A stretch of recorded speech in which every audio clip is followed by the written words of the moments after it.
Hello everyone, আসসালামু আলাইকুম। আমি আজকে কার্ডবোর্ড দিয়ে সুন্দর একটা শোপিস বানিয়ে নেব, এটাই আপনাদের মাঝে শেয়ার করতে যাচ্ছি। তাই তো আমার প্রথমত একটি কার্ডবোর্ড লাগবে। কার্ডবোর্ডের উপরে প্লেট দিয়ে এভাবে কলম দিয়ে সুন্দর করে দাগ করে নিয়েছি, আর কাঁচির সাহায্যে দাগগুলোকে সুন্দর করে কেটে নিয়েছি। এরপরে আমি কাঁটা কম্পাসের সাহায্যে মাঝখানে আরেকটি ছোট্ট বৃত্ত এঁকে নেব।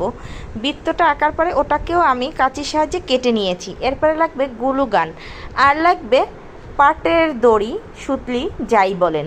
এই পাটের দড়িগুলোকে আমি সুন্দর করে কার্ডবোর্ডের ভিতরে পেঁচিয়ে নিয়েছি। দেখুন কত সুন্দর হয়েছে, এটি গ্লুগানের সাহায্যে আমি পেঁচিয়ে নিয়েছি। এরপরে আমি ছোট ছোট করে টুকরো করে নিয়েছি পাটের দড়িগুলোকে। এরপরে এটাকে গ্লুগানের সাহায্যে পাতার শেপ করে নিয়েছি।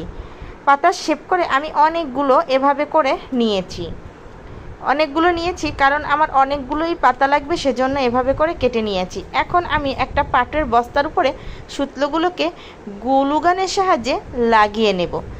এরপরে আমি একটা কাঁচির সাহায্যে এগুলোকে সুন্দর করে শেপ করে কেটে নেব।